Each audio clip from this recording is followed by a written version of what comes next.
you will, please call the roll. Master Combs, Master Berger, Here. Master Tudor, Here. Master Buckin, Present. Judge Taylor. Here. At this time, I'd like to invite Chad Snellgrove up from White Oak Pond Church to lead us in a word of prayer. Chad, I appreciate you being here today. Thank you for inviting me. I'd invite you to be in a spirit of prayer with me. Almighty God and Creator of all things, we're grateful that we have the opportunity to come into this place this day and gather together. We pray for this assembly, that this space might be safe for all, that the words that might be spoken here might be ones that bring about a common good. We ask that you guard and guide those that draw us together and that will lead this day. Be with them in their dialogue and their discernment. Might it be productive.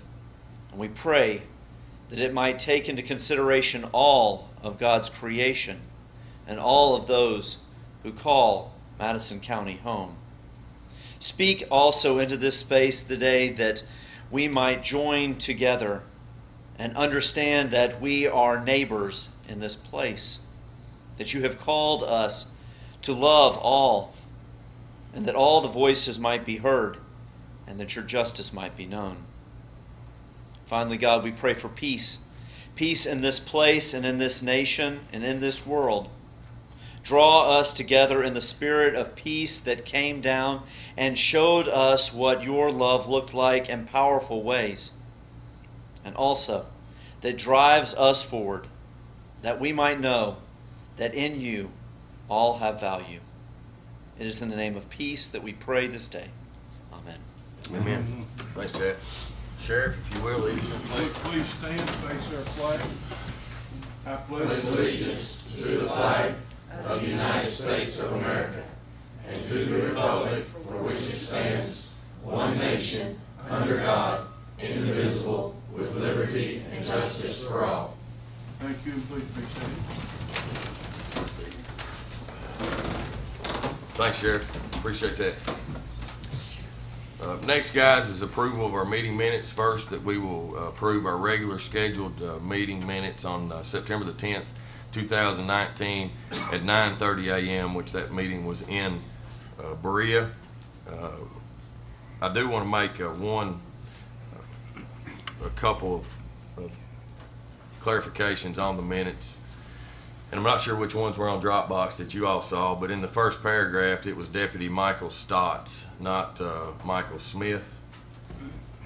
So we need to make that change in the minutes. On the second page, announcements, next court date should have been the special call meeting that we had, along with today's meeting in those minutes. Okay. And then also in the adjournment, that meeting did not go till 12:15. Like it was quite a bit shorter. So just to make sure that that's reflected in our motion today to approve these minutes with those changes.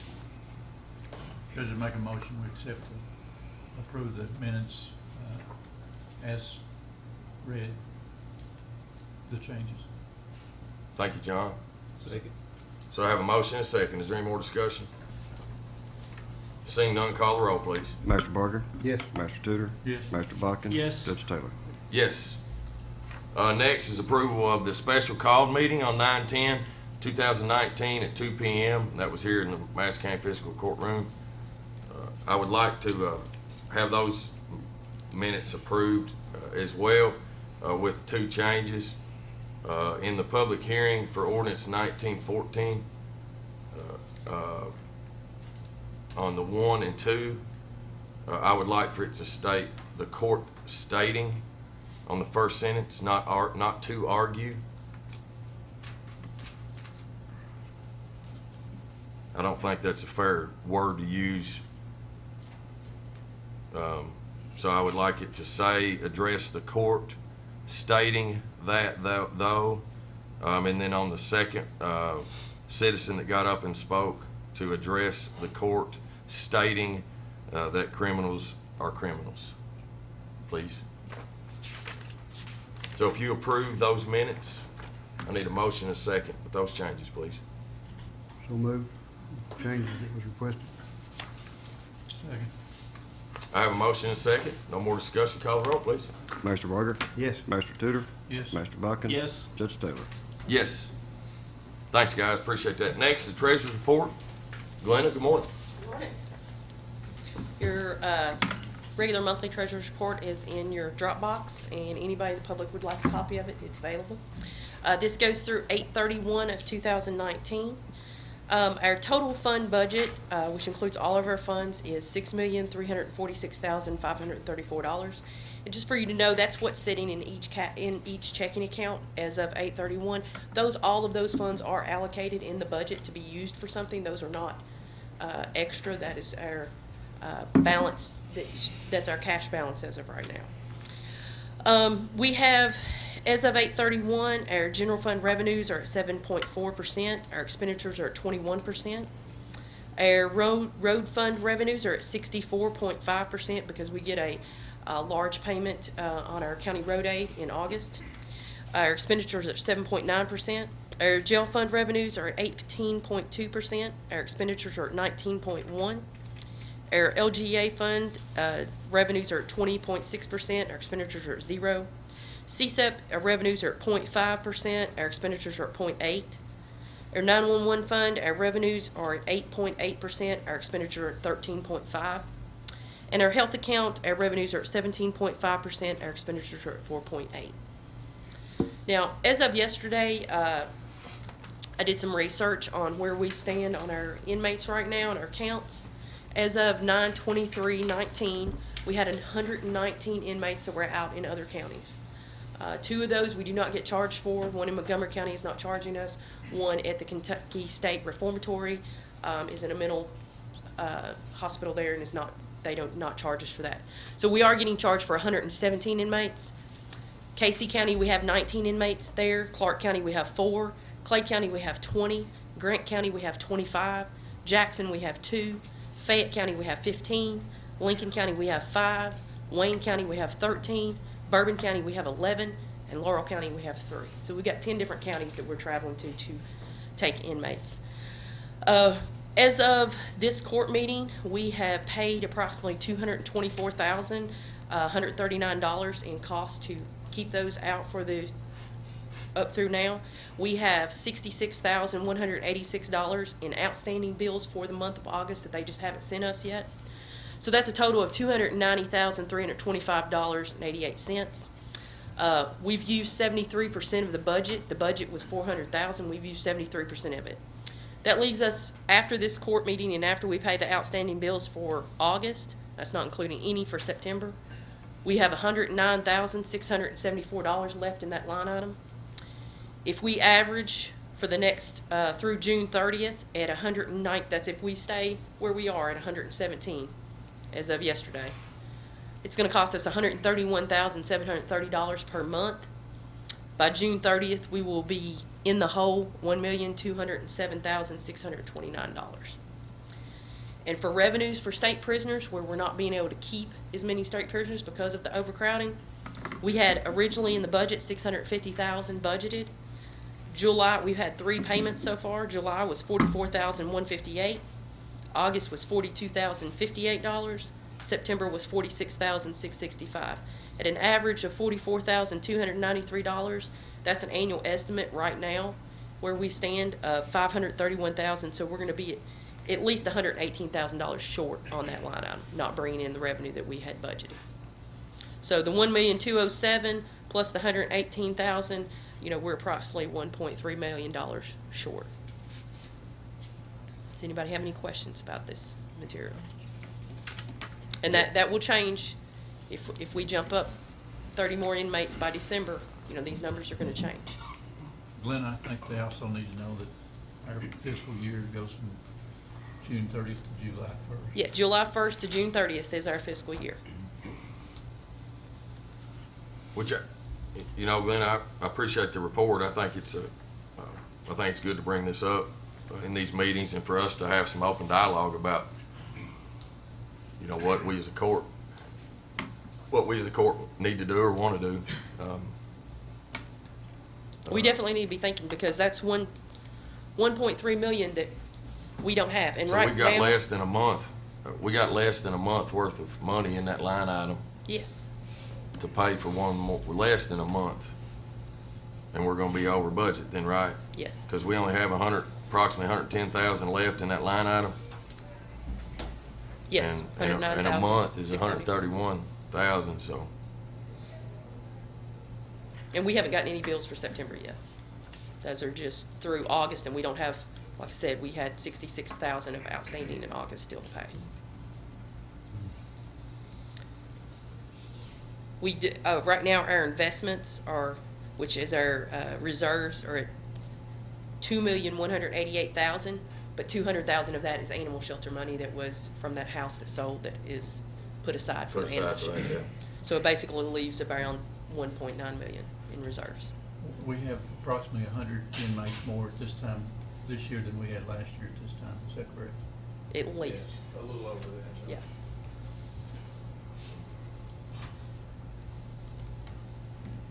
Yeah, I think his last Tuesday's numbers were between in-house in other counties and home incarceration was like 578. Yeah. Yesterday, we had. That was last What week. what I got these numbers from, and she's sending me a report every morning. Yesterday, we had 57 on home incarceration. Okay. We had 375 in-house and 119 out. 57 on home. 57 on home incarceration, 375 in-house, and then The we, in-house number's a little low typically on Tuesdays because we're preparing for the influx of the court coming in on Wednesday, probably 35 or 40. yes. So that's 551. How many of those state inmates? Approximately about 30. Right now it's about 50. Yeah, It just kind of keeps climbing up and we'll get rid of Get a few rid of and one. it comes back. until they come get them, and the way that works, and you can correct me if I'm wrong, all these people are come from Madison County. When they're first arrested, they are a county inmate. Once they get convicted and sentenced, that's when they turn into a state inmate. But that person still come from Madison County. We are not taking in anyone else's state inmates. We are not bringing in state inmates from other places. All the state inmates that are in our jail are from Madison County. They've just turned into state inmates after they've been sentenced. We wait for the state to come pick them up. They may or may not come pick them up whenever they feel like coming picking them up, if they have room for them. Thank you, Glenn. You're welcome. There's no money paid until they are sentenced. Yeah, we get no pay on them until they're sentenced. They're county inmates and completely our cost. Thank you. Thanks, Gunner. So, guys, with that being said, my position is in charge of the day-to-day operations.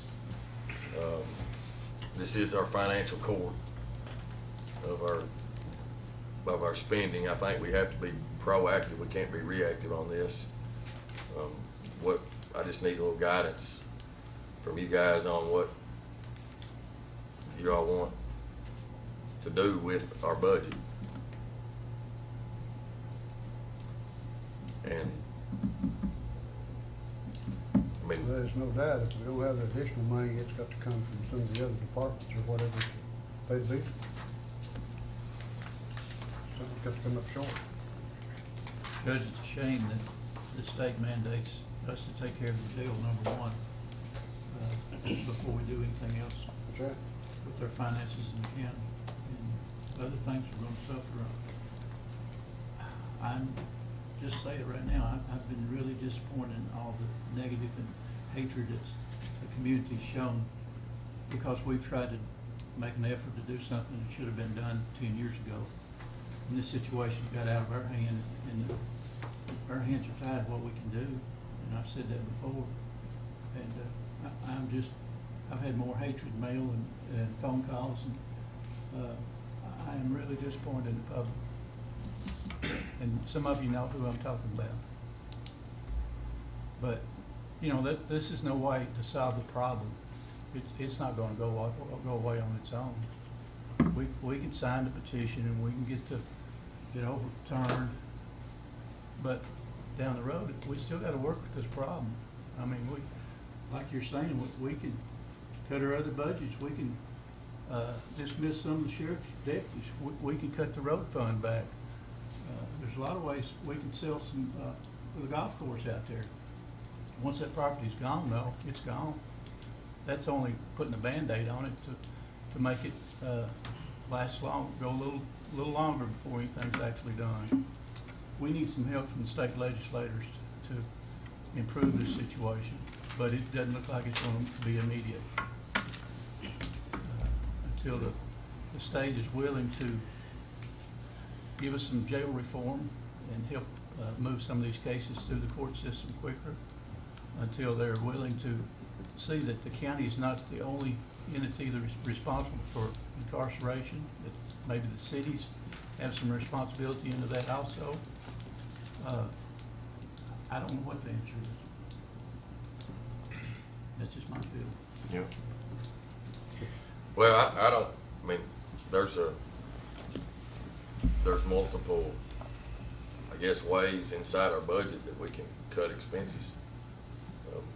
We just, at the end of the day, we gotta have to keep in mind why we're here. Somebody asked me after the second reading, you know, what my goal in all this was, what I wanted the outcome to be. And at the time, I didn't really know the answer to that because of some of the unpleasant words that were being said. But I finally came back to myself and said that my goal is what it's always been, is that I want to leave this seat better than what I have it. And I think that ultimately, I hope, is all of our goals. Is that no matter when each one of us came in and our little mark that we put on our positions as elected officials, that we leave it better than what we have it. And I really feel like that this has brought a lot of awareness to a serious situation that we have in our community. And I hope that we as a community can come together and figure out a solution. That this isn't a fiscal court problem. This is a community problem. But in the meantime, I have to have guidance from you guys because we already have an approved budget. And when a line item is exhausted, you have to budget amend in. And we're basically one fiscal court away from running out of money in that line item. And so what do we do? Do we tell Steve that we're out of money and you're not to house inmates in other counties? And I know you're here, Steve, but I'm talking to them. Do we say that we're housing 560 people in the jail over there and it doesn't matter? I think we do have to have a decision by the next court of how you all would recommend to proceed, because we will be out. I mean, do we cut positive services? I mean, and we're looking at, you know, we've heard a lot of the comments and stuff, and we hear people's concerns. We're working on some of those, some of the comments about properties, you know, and how many properties we have, and we should sell these properties. And we're putting a whole spreadsheet together of how we acquired those properties, what those properties mean. We're planning on having that to present the next court, so that we can sort of check the box of some of the things that have been made that citizens have said, just so that we can put some of those things at rest. So we're working on some of that. So, Glenn, did you have something else you want? Well, I just wanted to reiterate to the public and everyone that there are only 3 ways that the county can get more revenue. And I've said it till I'm blue in the face, but I'm going to say it again so it'll be printed. You have your occupational tax. You will see that many counties around us bring in a lot more occupational tax than us.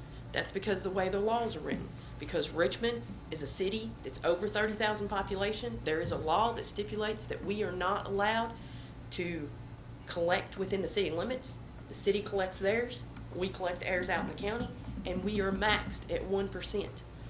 You look down at Laurel County, they collect 10 million. We collect 3.4. They collect 10 million in Laurel County, but they get to collect the entire county.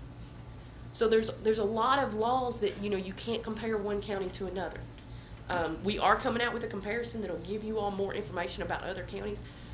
But our occupational tax is completely maxed. Unless the laws change at the state level, we can't do anything on occupational tax. Our second is an insurance premium tax. We do not currently have an insurance premium tax. Richmond does. There's 8%. Berea has one at 6%.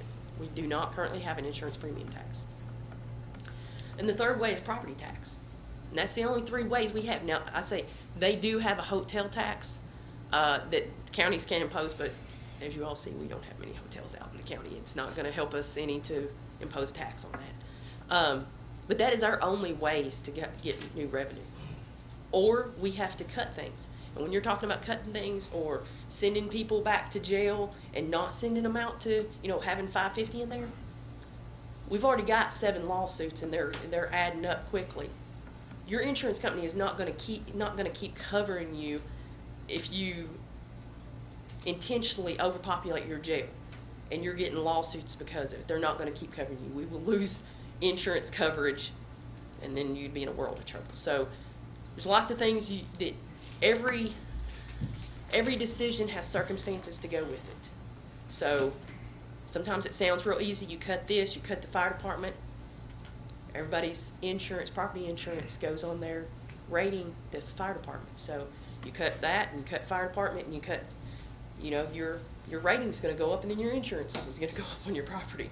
So there's always, you got to sit down and look at the total package and what every idea we're trying to explore it, but there are consequences to every one of them. And every one of them comes back to the taxpayer that it's going to cost them in the long run. So we're just trying to figure out the best way to pay for it at the least cost of the taxpayer.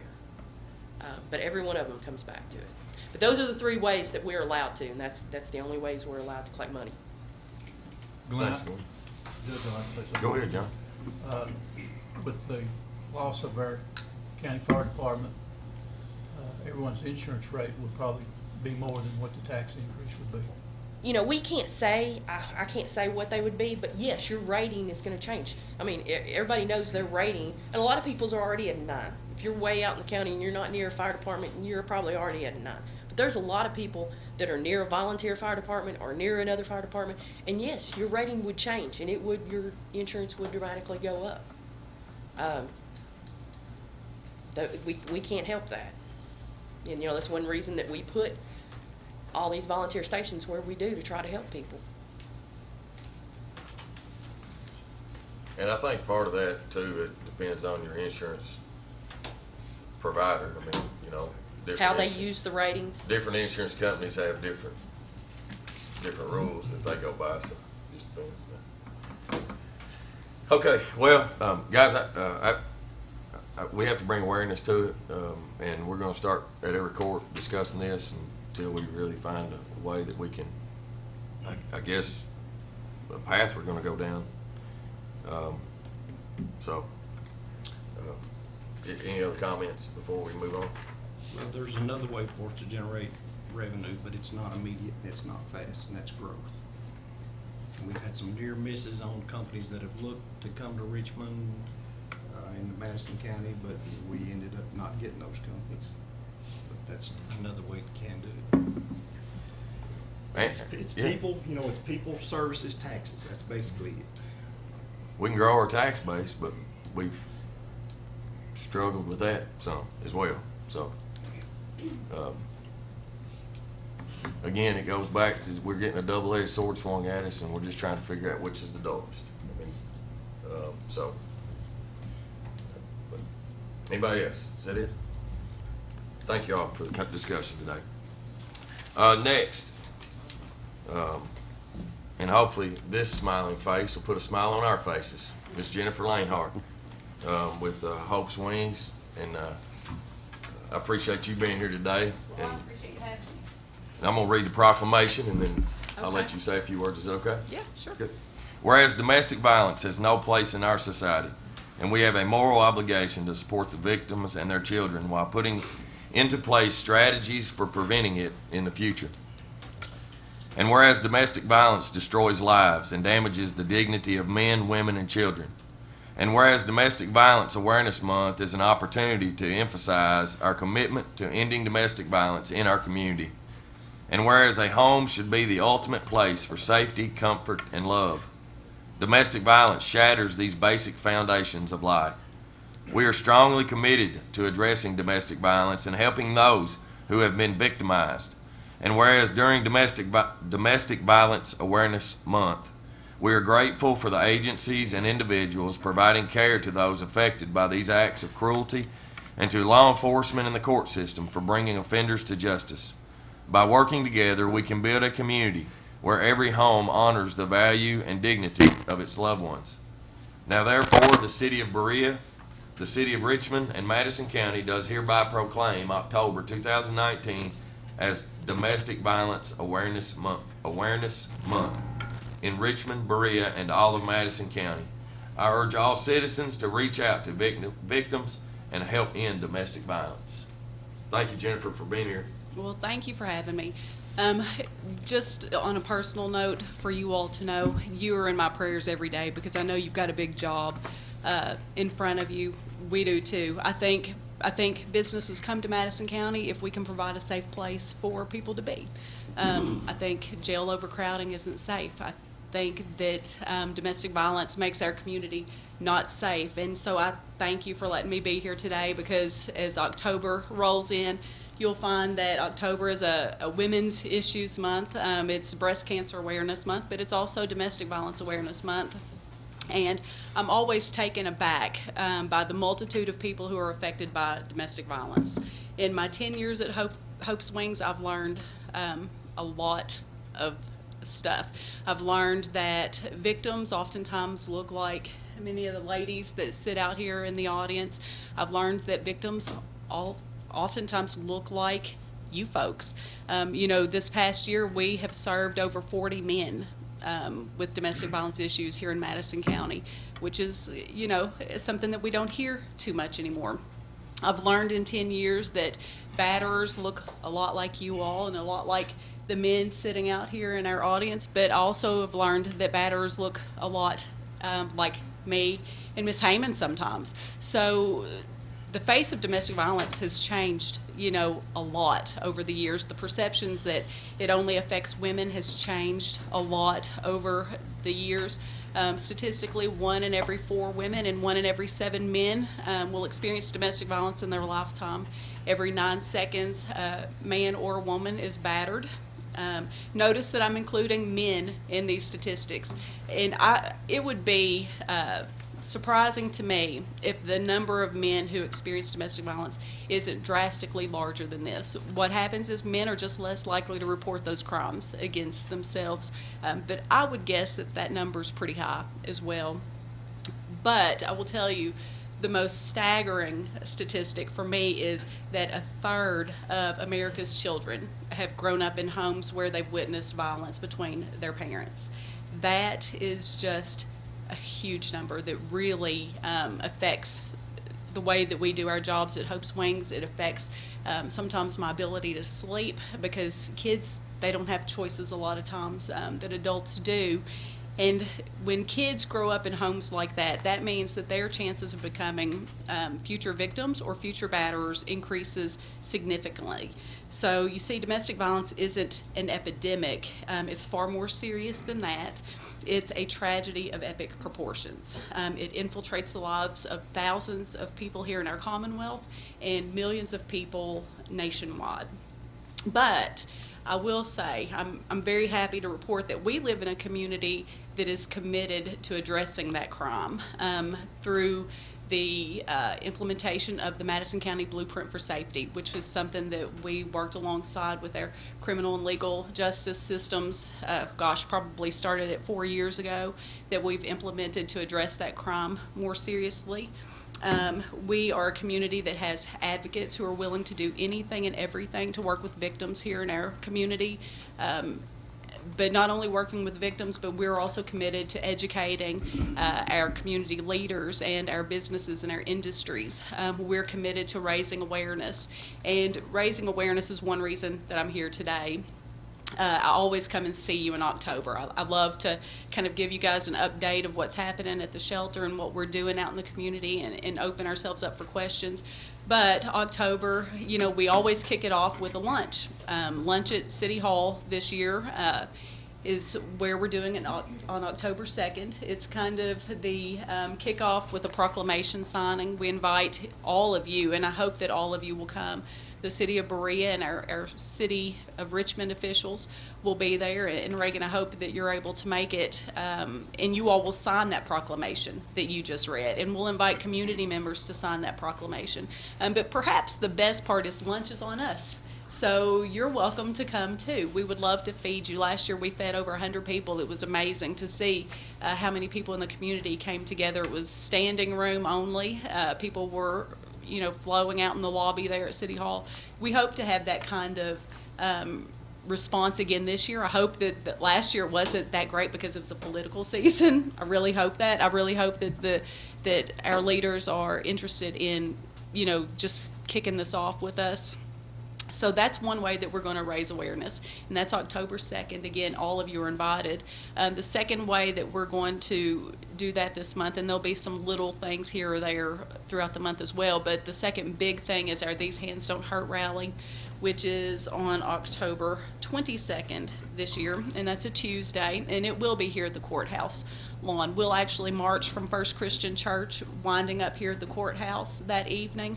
We'll have live music. We'll have first responders for kids with bounce houses. There'll be food trucks, and then of course we'll have some speakers as well.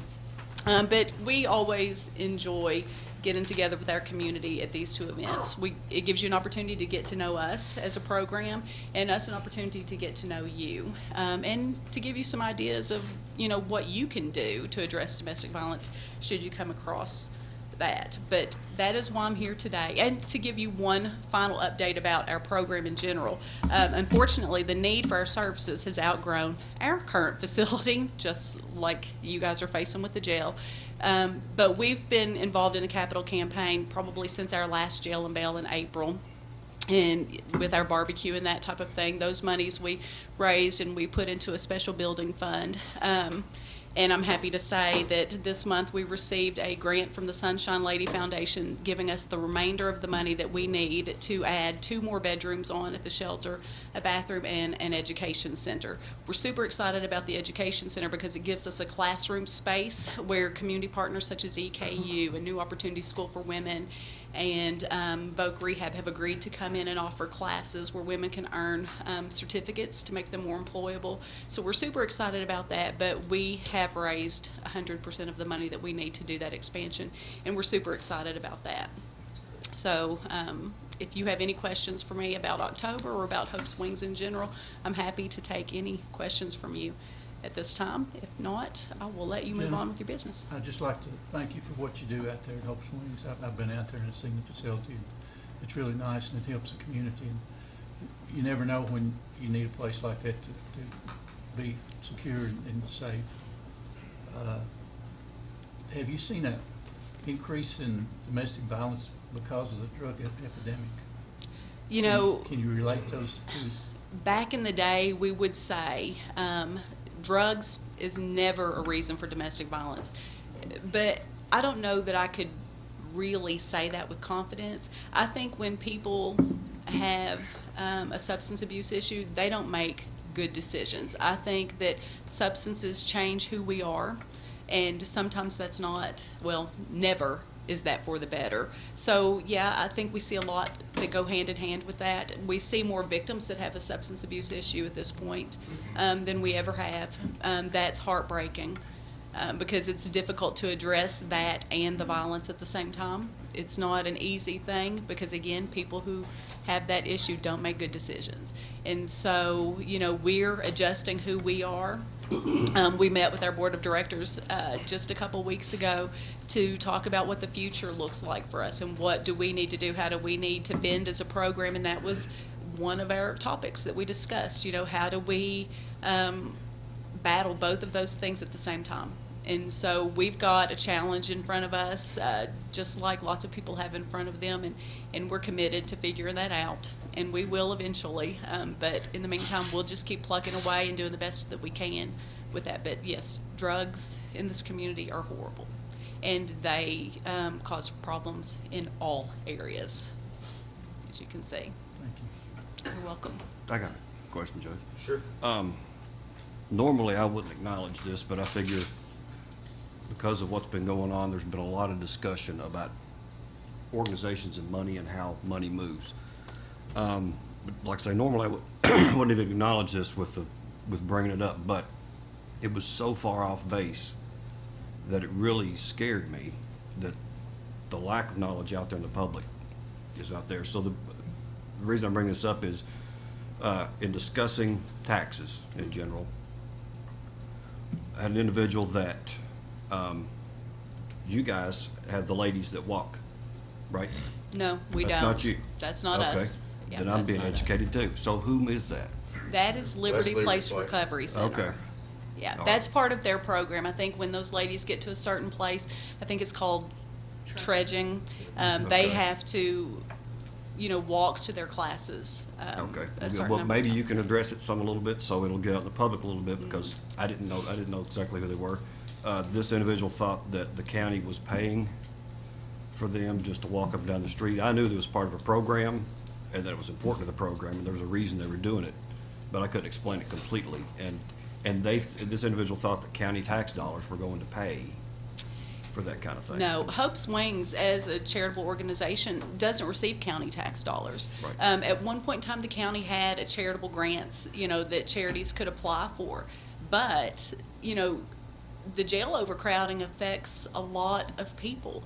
It affects your community services. I think those grant funds had to stop to make room for preparing for this jail overcrowding. And I will tell you, I don't remember if I talked with you or Colleen at the time, but Hope's Wings was glad to bow out. The county was giving us $5,000 a year to go towards the services that we could offer. I was glad to say, that's okay. You take the money and put it where it needs to go, because ultimately, my family lives in this community, and I want this community to be a safer community. And hey, if we need to add a hot dog wagon or a car wash or come up with some extra fundraiser to make up for that $5,000, by golly, I'm ready to do it. That's fine, because we need a safer community, and that has to do with the jail. So no, the county doesn't pay for people to walk up and down the streets. I know they're not paying for that for Liberty Place. Vicki Josephowitz and I are great friends, and we've talked about our programs, at length, and that's not the case. That's something that they do, and they get grant dollars that help them cover the cost of their programs, just like we get grant dollars and fundraise to help us cover the cost of ours. And that's it. That the county supports us as an entity that manages some state money that we're able to get through early intervention services. And that's a great service for an agency our size. Being able to work with Glenna on that is as good as money in my pocket to me. So I thank the county for the support that they give us, and I thank you for the work that you're doing to make Madison County a safer place. And, and it's unfortunate that you get the feedback that you're getting rather than some positive feedback. Hatefulness never solved any problems at all. And so I pray that we can work together as a community to solve that issue, just like I pray that we can work together as a community to solve the problem of domestic violence in this town. So I appreciate the question. Thank you, Jennifer. It brought good conversation, Kenny. Thank you for that. Anybody else? Thank you, Jennifer. I Thank you appreciate so you much being for here. having me. And I'm gonna go ahead and give you the proclamation. Thank you. Uh, Check it off my list. and I did not sign it yet. Good. I don't need So to. I need to. I'll follow the directions. That's right. I'll do it on October the 2nd. Thank you. Thank you, Jennifer, for being here. I appreciate it. Next is personnel, fire department promotion. Come on up, chief. Good morning, buddy. How are you? Good. Today I have Robert Freeman with us. Robert, if you don't care to stand up. He just finished his 400 hours state certification, certified firefighter. He'll go from firefighter 1 to firefighter 2 be from $7.50 to $8 an hour on 10/2/2019. Thank you, Chief. Appreciate that. If y'all affirm Chief's recommendation to promote Robert Freeman from a firefighter 1 to firefighter 2 from $7.50 an hour to $8 an hour starting on October 2nd. I need a motion and a second, please. So move. Second. I have a motion and a second. Any other discussion? Seeing none, call the roll, please. Mr. Buckin? Yes. Mr. Berger? Yes. Mr. Tudor? Yes. Judge Taylor? Yes. Thank you. Thanks, Chief. Appreciate you, man.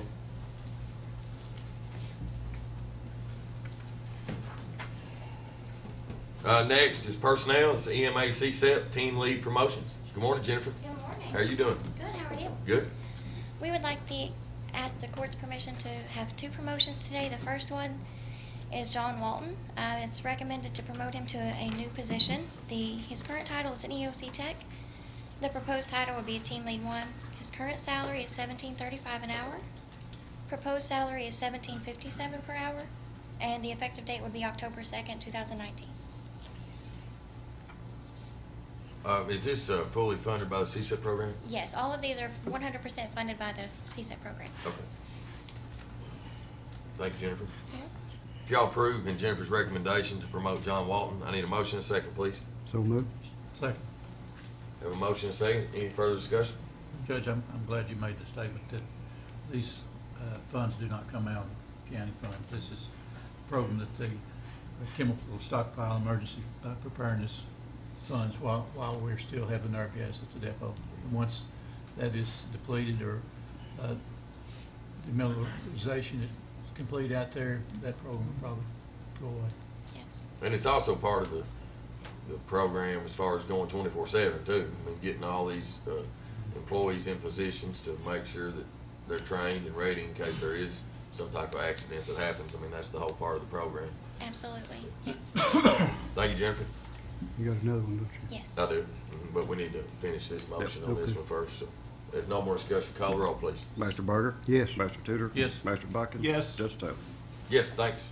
Thanks, guys. All Jennifer? right, we would like to ask the court's permission for a second promotion. This is 100% funded with federal funds for CSEP. The individual's name is Terry Bratfish. Recommended promotion to a new position. The current title is EOC Tech. The proposed title is Team Lead 1. The current salary is $16.78 per hour. Proposed salary will be $17 per hour. And the effective date is October 2nd, 2019. Thank you, Jennifer. Judge, I'd like to make a motion to promote Terry Bradfish from $16.78 to $17 an hour to Tech 1, Tech Lead 1, Team lead board. Team Lead 1. Yep, thank you, John. I have a motion. Do I have a second? Second. Have a motion and a second. Any further discussion? Seeing none, call the roll, please. Mr. Tudor? Yes. Mr. Buckin? Yes. Mr. Berger? Yes. Judge Taylor? Yes. Thanks, Jennifer. Next is awarding Thank you. of 2020 CSEP calendar bids. Jennifer, good Yes, morning. Good morning. So the CSEP calendar project is again 100% funded with CSEP funds, which are federal funds. We received 5 bids this year. We are requesting the court's permission to go with post printing, which is our lowest bidder received. We are planning on printing 57,500 calendars this year, and those will be provided in both English and Spanish to Madison County residents and Estill. Jennifer, could you also explain to us what the calendars are sort of used for? Absolutely. What's So the calendars of course have your monthly information in them, but in the front and back of the calendar we also have CSEP specific information and county specific information. We'll have a set of zone maps in the back so that it gives residents the opportunity to become more familiar with the zones that are lined out in Madison County. You'll also find in the calendar contact information for different county departments and for your CSEP and your emergency management program. There are information sections on IPAWs, on the AARs, the Advisor Alert Radios, the notification systems that we use in the county, as well as our sirens. So there's a lot of useful information in there for our residents. Thank you, Jennifer. You're welcome. What was the amount on And y'all's recommendation was to go with post printing? Yes, Is our that correct? recommendation, we do go with post printing. Uh-huh. The quoted price that we have is $59,252. They were our lowest bidder. The closest one was $9,743 higher than post.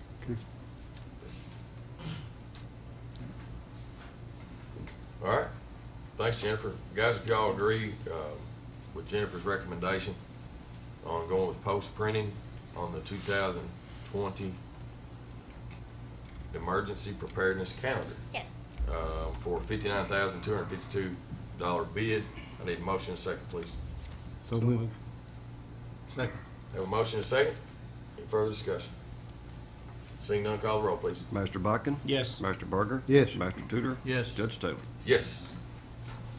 Thanks, Jennifer. Appreciate that. Next is acceptance of the public library tax rate. Ruthie's here. Come up and do something, or you I just- don't think so. I mean, unless you want to say something, you're more than welcome to, or if the court wants to say anything. This year's real property rate, and again, this is acceptance. We're not approving their rate. We're just accepting for it to be on the tax bill. Their rate this year would be .58, .058. Is that correct?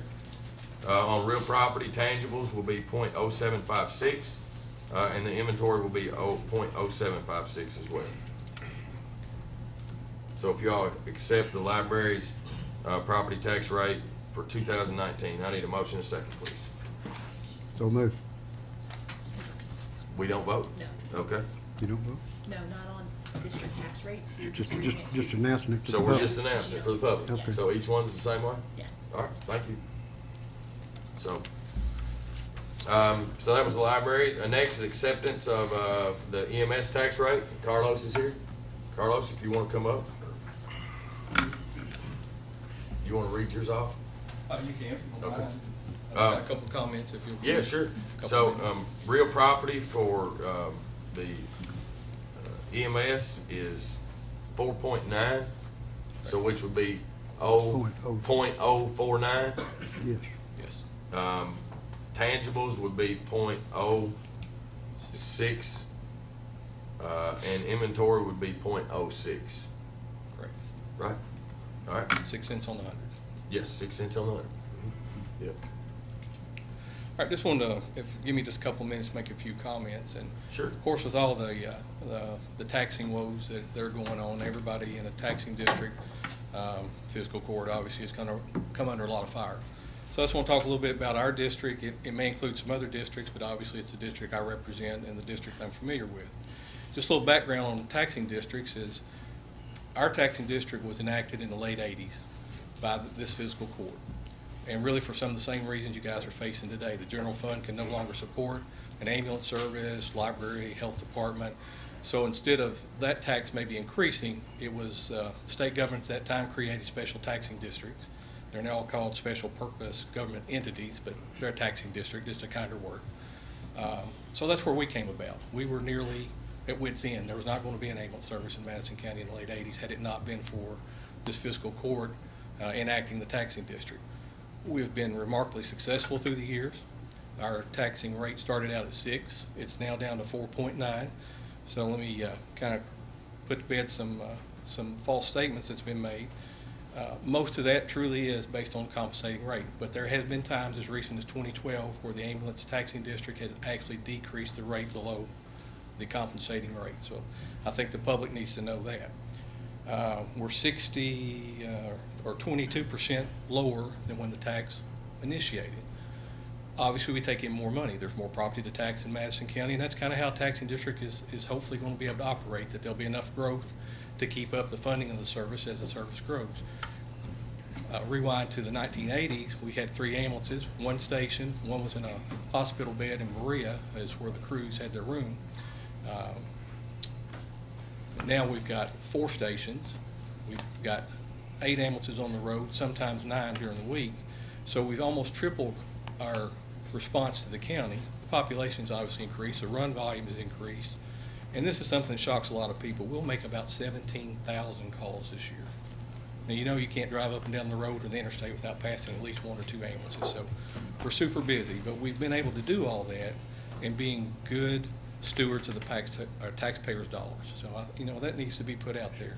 The other thing that we've been fortunate enough to do is we have 4 buildings. All of them have been built since 2001 in strategic locations to help cover all the county. All those buildings are paid for.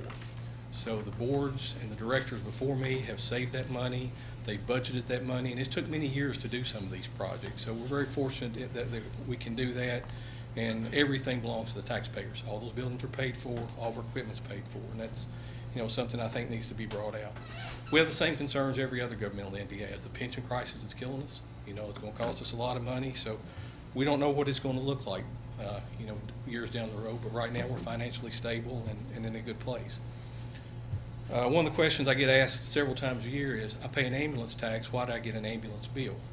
And I can answer that easily. Our budget, and I'll just use rough numbers, is about $6.4 million. We take in about $2.8 million in taxes. So about 43% of the service is covered by taxes. The other remaining percentage is covered by fees for collection.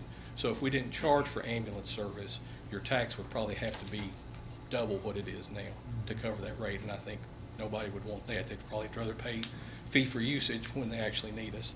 And a lot of that's covered by insurance, Medicare, Medicaid, private insurance, and that kind of thing. Talking about our rate at 4.9, we're the third lowest in the state for county taxing districts of ambulance services. So I think that's important to put out. And the state average is 8, and we're at 4.9 again. The other thing that we've kind of been hit with lately is taxation without representation, that it's a board of non-elected individuals. While that is true, those individuals are appointed by this governing body, the City of Richmond, and the City of Berea.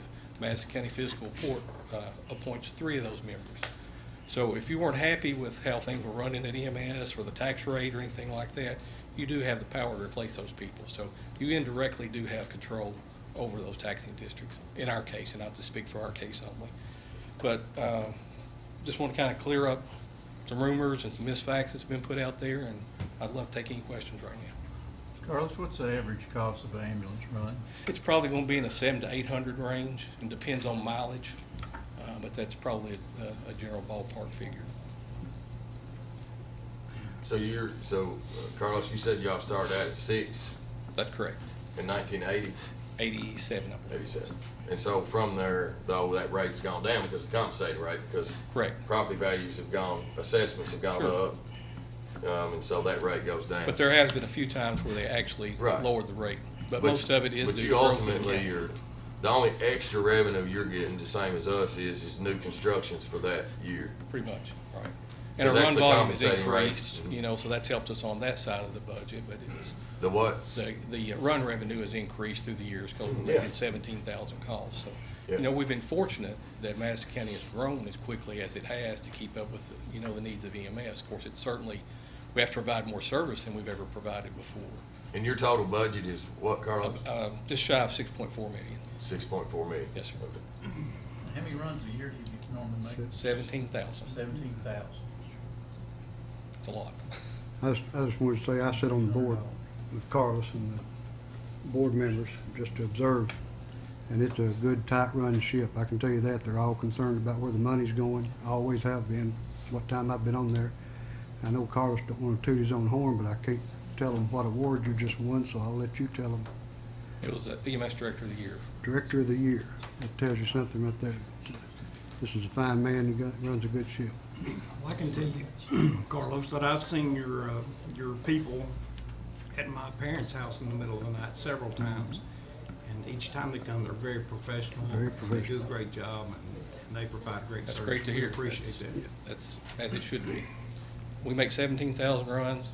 We don't get them all exactly right, so, but we try. And if anybody has any issues, contact me, any questions, I'll give them the budget. It's all online under the special purpose government entities, our budget, our audits, everything's out there. But if you got any questions, just call me. Thanks, Carlos. Appreciate you, Carlos. Thank you. Appreciate you being here.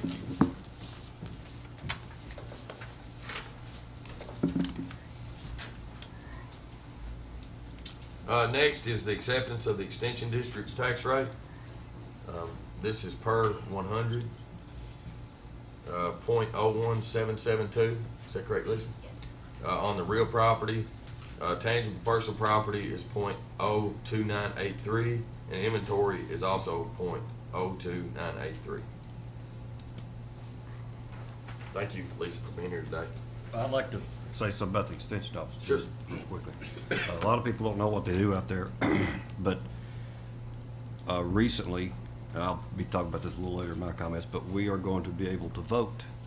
We're going to use the extension office in their big room as a polling place coming up, which is a huge asset to the community. There's not really any place out there that we can use that's that size, that location, convenience, parking, ADA, Compliant, everything. And we also conduct all of our precinct officer trainings at the extension office every year, and they're awesome to work with, and they have an awesome facility, and that facility looks like it's brand new.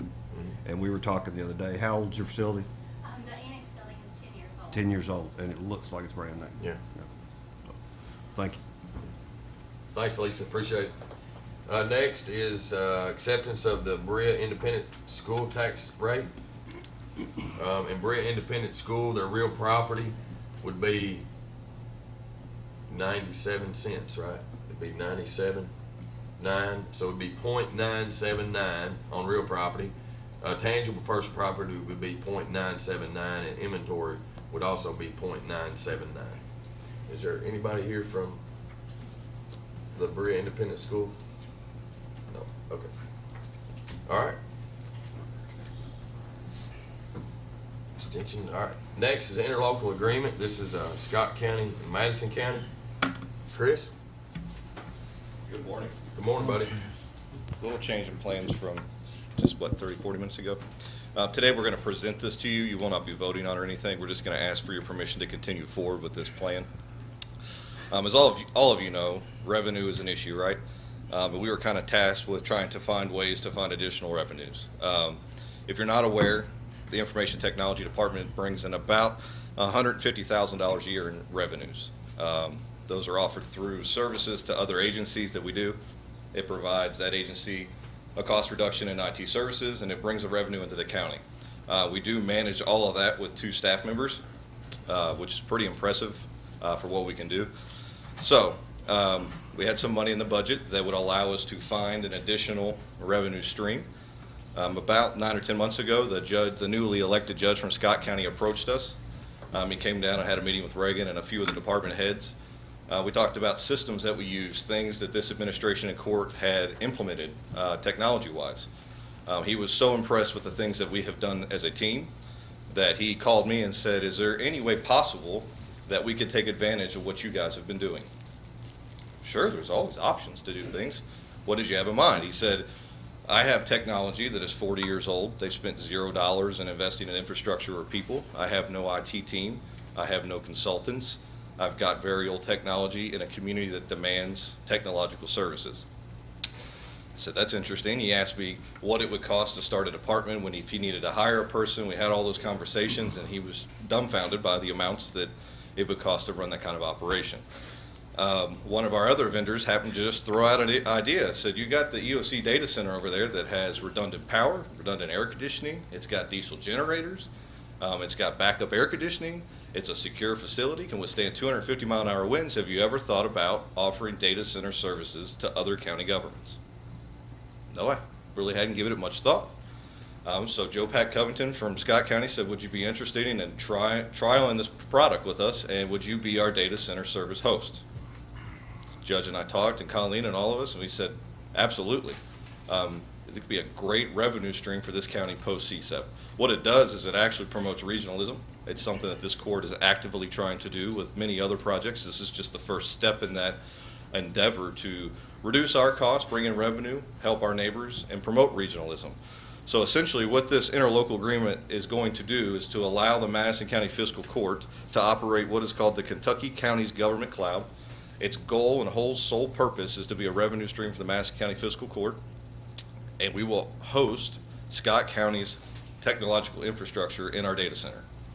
So what that means is some equipment goes into the EOC, into that awesome facility that we are provided by CSEP dollars.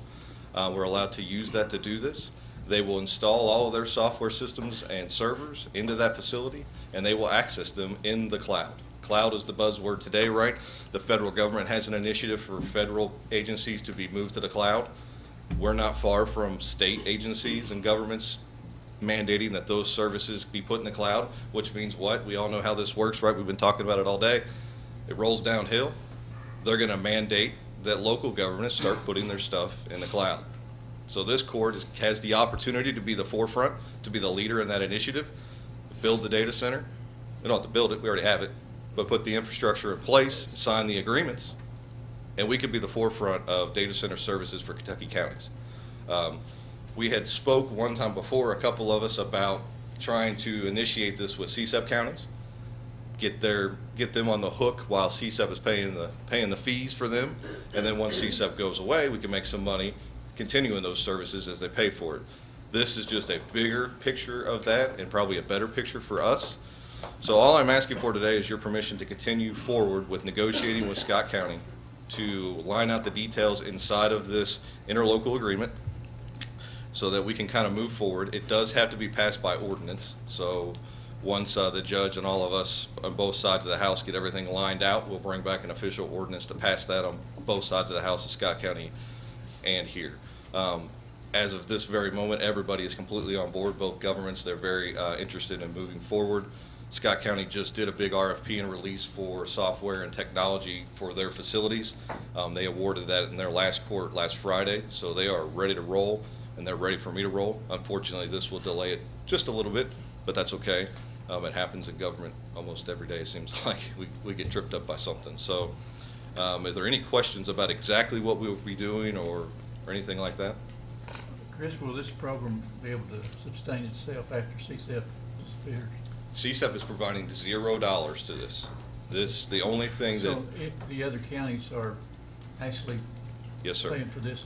Yeah, so... For your assistance? Without speaking to numbers exactly, because we have not agreed to anything, my hope and projection is this is a 1-year return on investment for the Madison County Fiscal Court with profit in year 1, 2, 3, 4, and 5. You don't find many projects where you can return your investment in 1 year. So we have not lined out the details. I have a draft which is included in your copy of what those fees kind of look like. You bring in Adjustment County, you bring in an Esso County, you bring in another smaller entity, that number just continues to compound. And built into that is a little bit of a refresh, because obviously we all know technology doesn't last forever, right? You're looking at a 5-year return. So this program will sustain itself and be a revenue maker for the fiscal court, minus any federal dollars. There are no federal dollars in this project because we pay a portion of the utilities at that building. Right. We pay the internet connection at that building. The county already has skin in that game, and those costs are already built into our daily operating costs, so CSEP really has nothing to do with this. So you have no numbers on the initial cost at this point? I do, but I don't want to release those because we have not all agreed to those. But if you look into that packet and just do basic math, you can kind of figure out. And we'll bring all that, all that stuff will be brought back at the ordinance reading and Yes, it'll sir. be a part of it. Yeah, you'll know exactly where we stand. I just don't want to throw those numbers out there and All right. then they'd be wrong next week. And then we're all left going, huh? But Were these services developed in-house? yeah, the reason this works is because this court has hired employees that are technologically advanced, have the skill sets to offer these services. You don't find our body of skill sets in most county governments. You go talk to any of these vendors, they're dumbfounded when they get here that we have the team that we do in place, and we appreciate that you guys support us. And this is the kind of things that we can do for you. A lot of times IT departments are black holes, and they are all over this county, other counties, and all over the state. They're black holes. They're just money pits. They're like a fire department, right? It's something you have to have and have to pay for. Many years ago at the previous administration, they just let me run with the idea of providing services to other entities, and it has taken off to the tune of $140,000 a year. That was a great idea by somebody, and now you guys are going to give me the permission and trust me to do this as well on behalf of other county governments to save them money and promote regionalism, which is what everybody wants, reduce those costs and bring in revenue. So this is a win-win for everybody involved, and again, a 1-year return on investment is unbelievable. Yeah, it's awesome. So that was a very innocent, very generic statement. The purpose for that was so you would tell a little bit about it. It's also the purpose of that statement is to pat you on the back, because I know what these programs, what you've done in some of these programs, and this is not just your everyday, anybody can do that type of work. That's correct. It's outstanding that you have a product that you can even think about marketing to another county or another city or anybody else for that matter, because a lot of times when you start developing software, it gets so specialized to your own niche that you can't do that.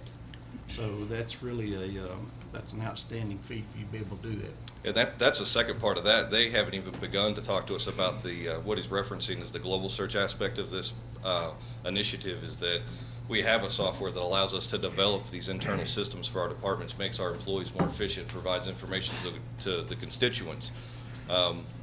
Our vendor has been in and calculated if we had to pay that company to build the things that we have built, you're upwards to $140,000 a year in professional services to do that, and we've done it all in-house. So that speaks to my team volumes for the things that we can accomplish. And we do that with you guys, right? We couldn't do it without a court that supported us to do that. So we appreciate your support, and we will bring this back to you in an ordinance format to get approved by both agencies. That's good. Thank you. This is just an example of what Chris does for our county. I don't know how many times he's come to us and said, we need to use this program or whatever, but we're gonna do it in-house and not gonna cost anybody anything as far as the county's concerned. We appreciate what you do. Thanks, sir. We appreciate it. Thanks, Chris. Absolutely. So at this time, do we need to I think we just give approval. acknowledge the vote to Negotiate. negotiate? Okay. So at this time, I need a motion and a second to allow Chris to negotiate on our behalf with Scott County and their representatives to bring back an ordinance to us so that we can give final approval. So moved. Have a motion and a second? No further discussion. Call the roll, please. Master Barger? Yes. Master Tudor? Yes. Master Bakken? Yes. Judge Taylor? Yes. Thank you. Thanks, buddy. Appreciate it. Thanks a lot. Next is second reading of ordinance 1913. This is adoption of roads. Whereas the Madison County Fiscal Court wants to ensure the county has an accurate identification of roadways in the county road system, whereas Madison County does not have consistent records of historically adopted roadways in the county, whereas Madison County is required to have current and accurate roadway information approved by the Madison County Fiscal Court in accordance with Kentucky Revised Statute. Now therefore be it ordained by the Fiscal Court of the County of Madison, Commonwealth of Kentucky, that 2019 Madison County Road System list shall be adopted as the official record of approved county roads. Guys, we had the first reading on this two courts ago, I believe it was. We have advertised in the paper. This will be our actual new adopted roadway list. Now, we can't amend it if some happens here in the future that says, hey, we missed one or whatever, that's fine. We can go back and amend it and add it to this list. Y'all had the opportunity to look over this list. And at this time, I need a motion and a second to approve the second reading of ordinance 1913 in adopting our new road list for Madison County roadways. So moved. Have a motion and a second. Is there any discussion? I brought up the point, and you reiterated it right there, Judge, that down the road, we find a road we've missed or whatever, we can always amend it Yeah. to the list Right. later on. That's And right. then we're always adding new roads when they get approved by our road supervisor, so. Yeah. Right. That's right. And of course, those new roads will go on this list, which that's happening anyway, because we're more up to date on some of our roads we have problems with. We don't have record of them, and that's the problem we have here, so. Is there any public comment at this time? We can always have public comment in a second reading of an ordinance. That's why we advertise it, so. Seeing none, any further discussion, guys? No. All right, call the roll, please. Master Tudor? Yes. Master Bakken? Yes. Master Barger? Yes. Judge Taylor? Yes. Next is second reading of ordinance 1915. This is a land use change on 5120 Battlefield Memorial Highway from RC7 to RC4. Good morning, Bert. Good morning. How are you, buddy? I'm doing good. Good. I won't read the whole ordinance to y'all again unless you just want to hear me drone on about it. But I will remind you that this is a property on Battlefield Memorial Highway near the intersection of 1016. The owners proposed to build a new Dollar General store there. And I'll answer any questions before you take public comment if you've got any. I think it is appropriate, Bert, that we do read the finding of facts Okay. at this time. So if the findings, the Madison County Fiscal Court has reviewed said findings and where's the finding of fact? Findings of fact were made by the commission that the property size and location make it Unsuitable for agricultural purposes, and Yeah. further, it's located in close proximity to other RC4 property and in an area amenable to commercial property. in keeping with the comprehensive plan and further with the improvements to the roadway made in recent times, that the property is amenable to general business uses. And I'll just also add that it was a unanimous motion from the Planning Commission to approve the change. Thank you, Bert. Appreciate it. Guys, at this time, second read, if y'all approve second reading of ordinance 1915 on land use change for 5120 Battlefield Memorial Highway from RC7 to RC4. I need a motion and a second, please. Motion to approve the stated, Judge. Thank you, Tom. Do I have a second? Second. Thank you, Roger. Any discussion? Is there any public comment at this time on this land use change? Where's that property located? It's almost right before you get to 1016. If you're heading east, the county has a water tower that's right there. It's pretty close to that water tower area right there on the right-hand side. Yep. Actually, 421 would be south. Sorry, not east. 421 would be south. Sorry. Yeah. Yep. That is correct, isn't it, Bert? That's right. Yep. All right. See? I've got a comment. Sure. If you don't care, come up to the. Jack Van Winkle, Richmond, Kentucky. I'm just curious, do you all go with different rule books for every zone change, or do you have the same rule book for each zone change? Do y'all change everything depending on the person, or just curious? Well, I mean, I can only answer that question. For me, I do not. No, Jack, I do not do that. And I do agree with you. Yeah, I do not do that. How about the other magistrates? Jack, Y'all go by different code of ethics depending on the person? No, not at all, but I think Evidently, you do. every parcel of land has to be looked at independently on its own merit. Well, did you go out here and look at this property? Did you get out there and search for crawdad holes and all that stuff? I've Did been you get out there at 6 I- o'clock in the morning and One check the thing, traffic? guys, too, is that I don't know what we need to. And I have no problem, Jack, you getting up, but I think we need to be very careful what we say on this right now, Okay. because we all got served. There's pending litigation on that right now, and I feel like that we need to be very careful that we don't comment on that until we have our legal guidance at this time. So, Just a simple question. yeah, no problems, Jack. Have no problem whatsoever. You know, and another thing on this property tax issue, you know, common sense would tell you, the growth. The growth. You can't maintain a county without growth. It doesn't take Einstein to figure that out. Yeah. And you can't cater to somebody that pays no taxes. For instance, like y'all fell into a political pressure under the Madison County Fairgrounds, and you know you did. You can't sit there and say you didn't. Yeah. You know you did. Hey, Jack. And that's what it was all about. I appreciate it, but at this time, we have I to understand. stay on topic of Thank this you for your zone time. change, not some other one, so, thank you. Another question. Hey, Emerson, if gonna have to you're go going, to the microphone. yeah, we can.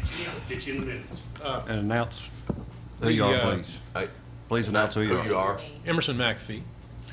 The location of that store, is it near that old cemetery right there? Just coming this way or going the other way, past that tower? I know one time they took a Civil War soldier, I believe, and moved him out of there, moved him somewhere else. But there was a cemetery right there. As you pass the water tower on the right, there was this old cemetery right there. And I'm just wondering if anybody's looked into there. I didn't see the cemetery. I don't know. You don't find it now? I've never, There was one at one time. I know they moved that Civil War man. I'll just say it, I'm not familiar with that, and it is in our regulations that if they find anything like that, they've got to address it in their development plan. So if they were to find something like that, they can take the Right. proper steps. yeah, okay. Thank you. Thanks. Any more public comments? No, on just this topic right here on the zone change. All right, seeing none, this time we'll call the roll. Clerk Martin. Master Bucking? Yes. Master Berger? Yes. Master Tudor? Yes. Judge Taylor? Yes. Thanks, guys. Thanks, Bert. Appreciate everybody's comments. Next is to set the date for Halloween trick or treat.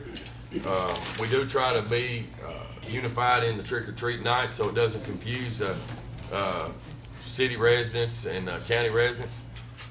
We will set our trick or treat night for October 31st, 2019 from 6 p.m. to 8 p.m. And we did check with Berea and Richmond, and they both are going to be the same night. So just FYI for everybody. There's no need for any kind of motion. We're just going to set that date for our county trick or treat for October the 31st from 6 to 8 p.m. Next is judge's report. Next, judge's report. Eastern Kentucky University's 2019 homecoming parade will be Friday, October the 4th, beginning at 6 p.m. and going down, Lancaster Avenue and Main Street. Fort Boonesboro's annual Boonesboro Boogie National Car Show will be Friday, Saturday, and Sunday, October 11th, 12th, and 13th, from 8 a.m. to 5 p.m. This is one of the largest car shows in the entire state. You've been down there before, haven't you, Raj? Paint Licks Village Fest will be Saturday, October the 5th, from 11 a.m. to 5 p.m.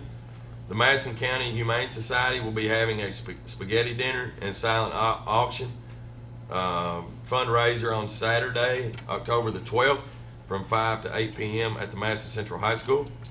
And then also both Madison Southern and Madison Central's homecoming parades are coming up. This Thursday night, Madison Southern on September 26th, beginning at 6 p.m., they will travel through the streets of Berea. And then Madison Central's homecoming parade will also be Thursday, September 26th, beginning at 6:30 p.m. in downtown Richmond. So that's all I have today. Comments from magistrates? Tom? I've only got a couple things, Judge, and that, I guess first would be the blacktopping issue. We've got blacktop now over in Idlewild, and that was they've done a really good job over there. So I'd just like to thank them for taking care of that. And also, I just wanted to say that I guess it was Friday 2 weeks ago, they completed the second project on the 4th District priority list, which was the reconstruction of the 499 Crooksville intersection at 421. There have been several horrible accidents out there over the last couple of years, and they've realigned that and straightened that out, and that's now open. So the view's a lot clearer out there. That's just a way safer intersection now. That's it for me. Thanks, Tom. John? I don't have much to say. I just, like Larry said, glad to be here. Glad you're here, John. Thanks. Roger? Of course, we've all got our phone calls and opposing the tax increase or whatever we got to do to try to provide the services that we provide. And I use the example a number of times.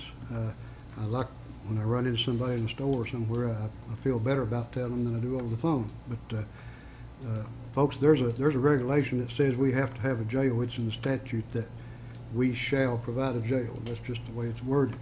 Shall means you're going to do it. And then some things are may, which you can or you cannot have to do it if it's may. But this is shall. But we may blacktop roads if we got the money to blacktop roads, but we won't have it if we have to keep paying what we're paying for this jail and don't get any extra money. We'll be down to probably fixing potholes if we can, and there'll be no blacktop. On top of that, the gas tax that we get has been decreased for the last few years, and that didn't help us any, so we're already short on blacktop compared to what we used to get. Since this court went in, sometimes I would get 4 or 5 miles. Now you're lucky to get 2 or 3.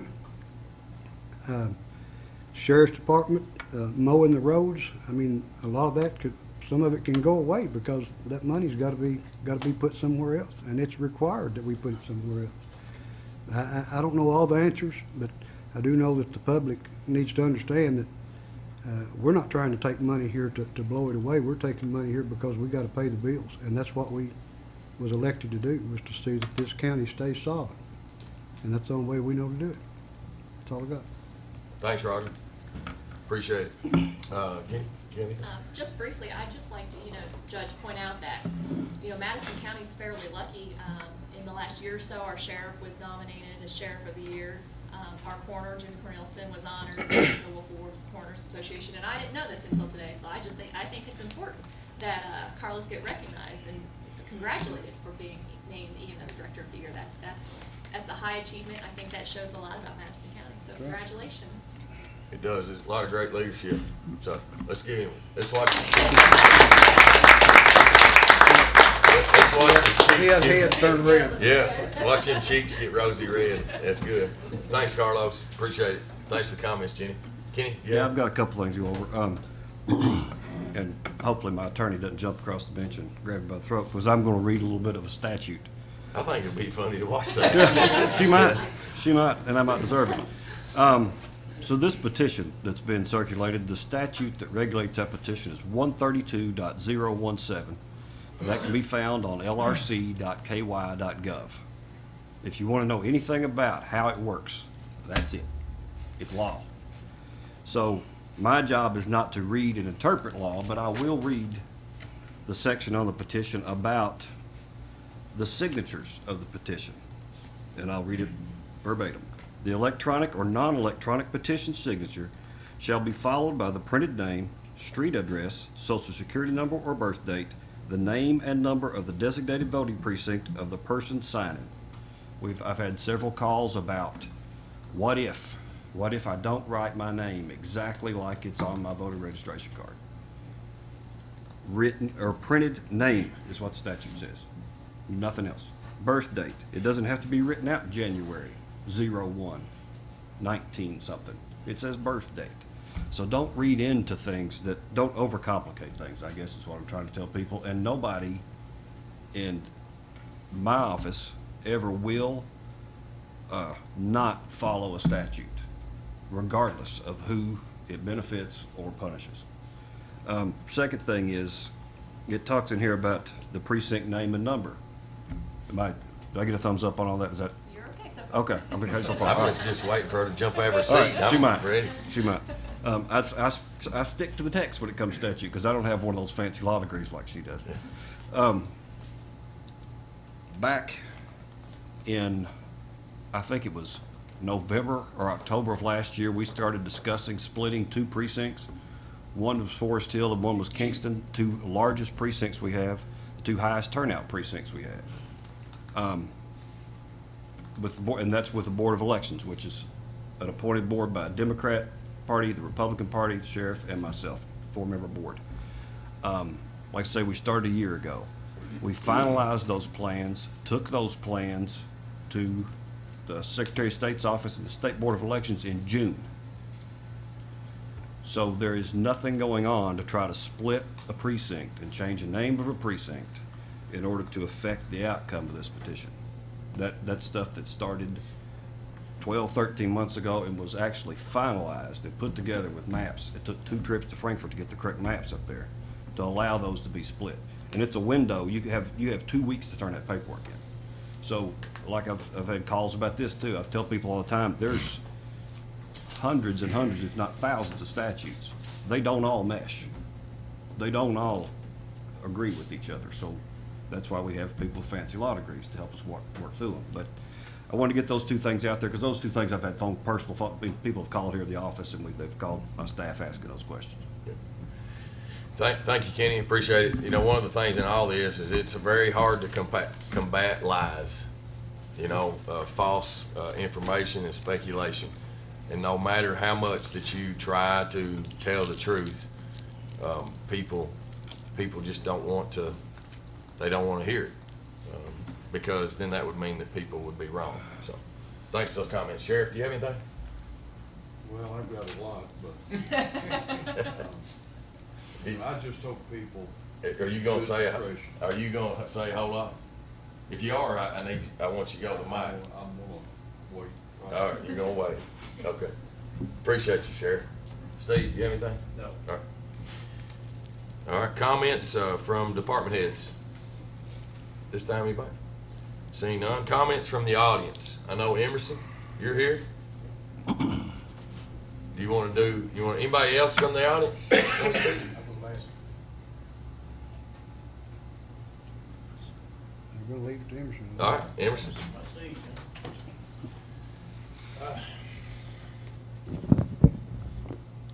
I know you guys all know me.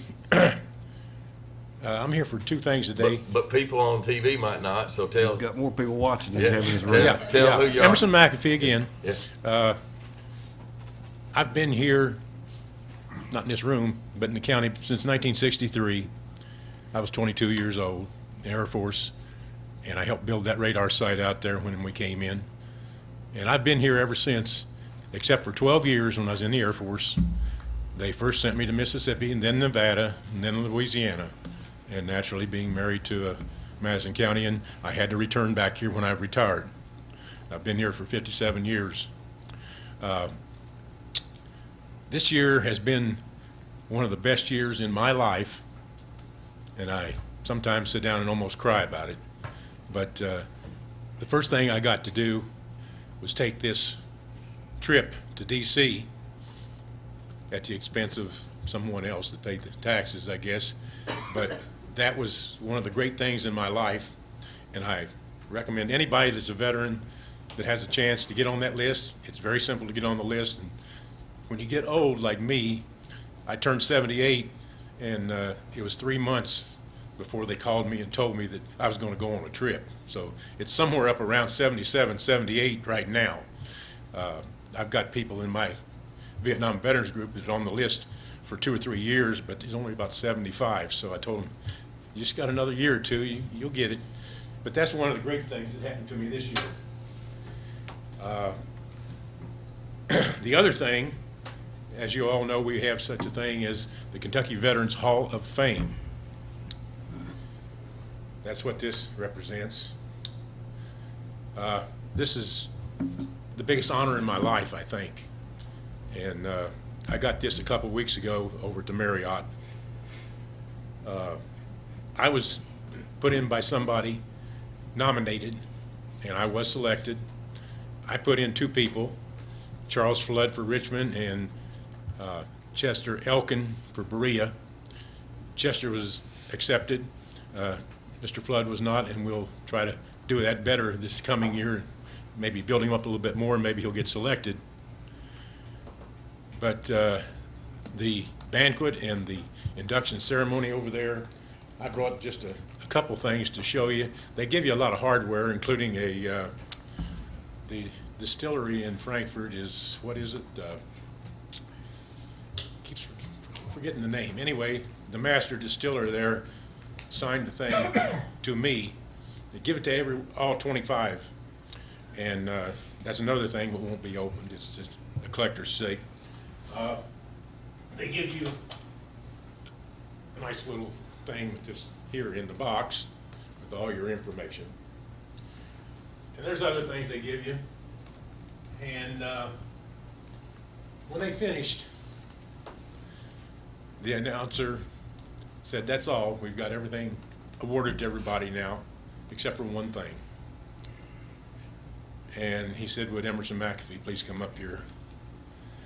And I couldn't get up right away. I had to, what's going on? Called me up and gave me this nice little trophy, Spirit Award from the Kentucky Veterans Hall of Fame, from the, not owner, but initiator. He started this thing in 2010, and he said I'd just done so much for the group that he thought I ought to get the Spirit Award this year. It takes my breath. That's me. Now, for you, Sheriff already knows about this because he's got one of these. They put this out each year, and there's 6 of them now over in the state capitol. They're bronze. This is not bronze, but a little frame around it would make it look nice. There were 25 people inducted. There are 2 Madison Countyans in here. And the thing that got me when I went through counting counties, there are 7 from Boone County and Kenton County total. 7. Well, that's where the thing was started up at Florence. This is where the man lives. He spread the word locally first, and they're still supporting it. And they're getting a lot of people selected for this thing. We had 2. This is the only 2 that's ever been elected to it. I'm the only living person. Chess passed away 7 days before his 100th birthday I was wanting to have that 100th birthday party for him. He was 3 weeks prior to this happening, but his daughter was there to represent him. The mayor of Berea was there on Friday night. She came Saturday to collect the jewelry and the hardware for him. I brought this for your court since you guys had me selected. Somebody wrote the write-up for you, but I wanted you to have this to frame it out here somewhere. And I'm hoping that this won't be the last. I want to see Madison County or Southern Kentucky, South Central, do like the North has done with 7 on this chart here. I'd like to see 4 or 5 anyway, 2 or 3 out of this county and the other counties. I have been in 9 counties, counting Madison. Not quite a year yet, I don't believe it's been. And the signs that I sold you and the other governments, we have about 12 of them here in the county, other businesses. We have one out at the Hampton Inn where we shared the thing with them because we don't have any property to put it on. They put it on the Hampton Inn. In this time, I have sold 63 of those 2 by 3 foot aluminum signs with the Kentucky Hall of Fame with this logo on it. I've been surprised by a couple places and better surprised by other couple places. I had a couple cities that said they didn't have any place to put one, they didn't want it. No problem. We're not forcing it on them. But then I had one hot spot, well, 2 hot spots. I went to the Laurel County Fiscal Court, showed it to them, they liked it. Not this, but the big sign. And they said, yeah, we want to get some of those to put on our roads coming into London. Probably about 4 or 5, but we'll get back with you in 2 weeks and let you know how many we want. 2 weeks later, he called me. He said, we got our number. Well, how many you want? He said, we want 15 signs, $1,650 worth of signs. And I told him, you don't have that many roads coming into London. I know better than that. He says, Dad, don't worry. We got a place for every one of them. And if that wasn't enough, I went back a few weeks later to catch the City of London, their commission meeting, and they liked it. I got one made for them, took it to them, and the judge, or the mayor, looked at it, and he loved it so much, he says, he had a councilman sitting there next to him. He said, don't you think we need more than one of these? They said, yeah, let's get 4 more of these. Let's have 5. So when you pass through the City of London and Laurel County now, if you don't see one of those 20 signs, you're blind. I'm going through there pretty soon just to see if I can see where one of them's at, but they must have them all over the town. That is the most patriotic town that I've come across in the counties I've visited so far. But then I went down last Thursday to a metropolis called Crab Orchard. You ain't gonna believe this. Crab Orchard, about 1,100 population. He ordered 5 of those signs for Crab Orchard. Now, they've got enough roads right there. They can put those on the each entrance to town. But he ordered, you've seen the veteran parking signs? He ordered 10 of those. And I said, where are you going to put 10 of those signs in this little town? And we'll find good places, he said. So, like I said, this stuff has made me about my best year I've ever lived, I believe. I'm enjoying this stuff, being able to go out and help veterans. You guys, I know, help all the veterans here. That's why I think you're going to enjoy having this posted up here. Maybe you can put it in the courtroom here. I don't know where you want to put it. But I want to hope that that's not the last one. Next year, we'll get another one to put right beside it, and we'll have more than 2 Madison County people on it. Yeah. And I'd like to see some of the other counties down here get them also. I know they've mentioned they've had people that have done a lot of stuff for their counties. And it is strictly It's not your military time. It's your civilian community work that you do.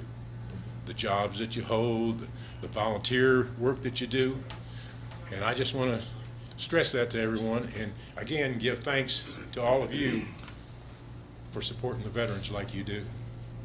Thanks. Any questions? Appreciate it, Emerson. Thank you. Anything, guys? Any other audience member right here to address the court? Seeing none, I need a motion to pay the claims and approve the transfers. So moved. Second. Call the roll, please. Mr. Berger? Yes. Mr. Tudor? Yes. Mr. Buckin? Yes. Judge Taylor? Yes. Next court date will be October the 8th, 2019 here in Richmond. Again, the next court is October the 8th, 2019 here in Richmond. I need a motion and a second to adjourn. So moved. Second. Call the roll, please. Master Tudor? Yes. Mr. Buckin? Yes. Mr. Berger? Yes. Judge Taylor? Good, sir. Yes. Thank you.